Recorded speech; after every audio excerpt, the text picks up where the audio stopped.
Hey guys, welcome back to the channel. I'm from Venezuela, and today we are going to be reacting to a video called Harry Enfield, Arsenal 33 versus Liverpool 91. So I know that Arsenal and Liverpool are soccer teams in the UK. No idea who Harry Enfield is. No idea. Maybe he's a player. And the Arsenal 33 and Liverpool, I don't know if those are years or maybe it's like the minutes when they scored, because I know that sometimes in soccer they just put like the minutes, you know, if they just scored a goal. But I have no idea what this is, because I have no idea if Arsenal existed back in 1933, so, and let alone recorded, because this looks black and white. So I don't know, like, if this is a show, like a soccer match that was recorded back in the day.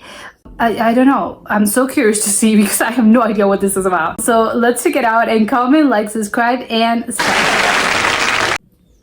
There's clapping, so it's not like an actual soccer match. There's nothing, so it must be a sketch of some sort. Do you think association football will improve with the introduction of the new professional player? No, Mr. Chumley-Warner. Today's amateurs will never be bettered. You can't expect a professional paid to do nothing but play football all day to achieve the same level of physical fitness as a man who works in a chip shop all week and only plays football on Saturdays. Okay. Deference, Grayson. I disagree with you. If you don't mind, Mr. Chumley-Warner, you're quite wrong. Yeah. Well, let's see if the short film can settle the matter. It's full house at Wembley for one of the top matches of the 1933 season. One of the leading teams of today, Arsenal. Okay, I have to say, so, okay, this is apparently a sketch based, from what I think I can gather. This is a sketch based on an actual match that actually occurred back in the 1933, and it must be something that's like very famous, because, you know, they're doing a sketch about it, so it must have been something that actually happened back in the day. The village Arsenal against the Liverpool team of 1991. Oh, okay, I get it now. So it's like the Arsenal team of 1933 versus the Liverpool team in 91. So they're like doing a sketch as if like they have been like they're played against each other, but it's obviously it must be based on, you know, the actual teams that actually were alive back in those years. First time in black and white. They may also be surprised by the pace of the black and white game. Liverpool may be professionals trained to the peak of physical fitness, but Arsenal aren't daunted. There's Nat, next please, Nuthouse warming up. Well, it's right back in the day, like, obviously, like, professional. And that's the point. They weren't even professionals, because that wasn't a thing back in the day.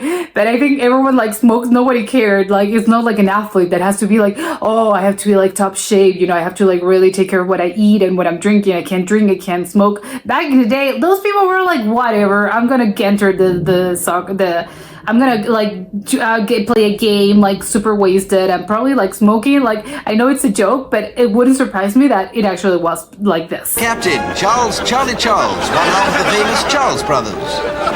There's the right-wing demon, Wilf, adapted for speed finish. The demon, and look at his like skills. In goal, the reliable hands that stand between the posts halfway. Charlie Charles shaking hands with the referee, Mr. Hollingsworth from Cheltenham, and how touching, he's knitted him a lovely scarf.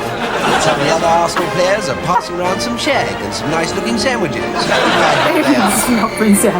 Liverpool have taken account of the whistle, and they're off, and it's a go.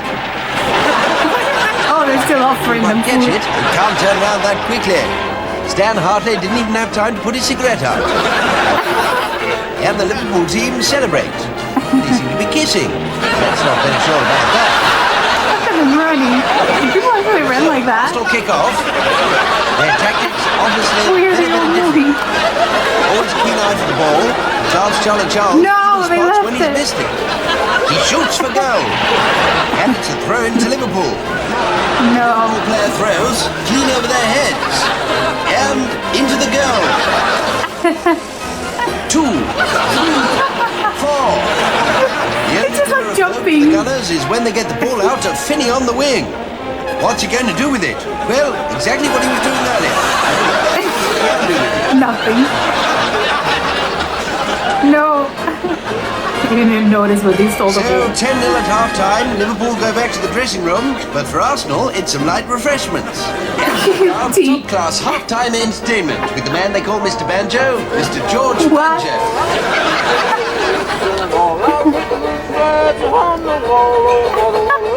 What is this? And the crowd found that most pleasant. So the second half, Arsenal must have taken a stern talking to because they've come out with a markedly different approach to the game. See, look, it's tea. Oh my god. The whistle blows.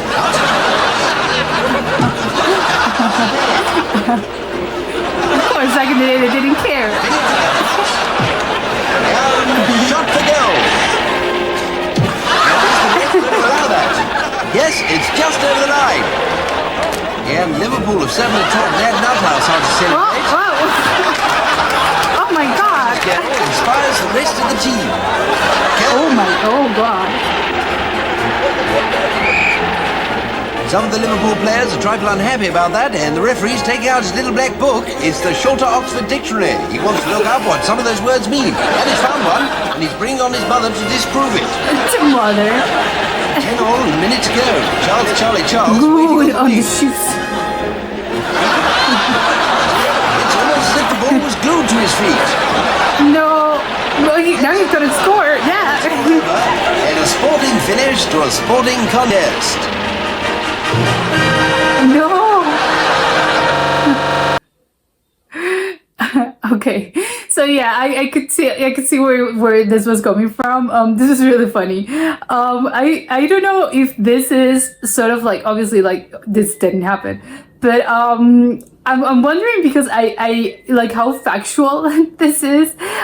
Just because obviously, like, the sports were very different, like, again, like back in the day, in like 1930. But I'm wondering like how much of these things, but it was very like comedy of errors. Obviously, you know, it's a comedy sketch. But I'm wondering like if those things were actually like, or at least they're sort of like based on stuff that actually happened.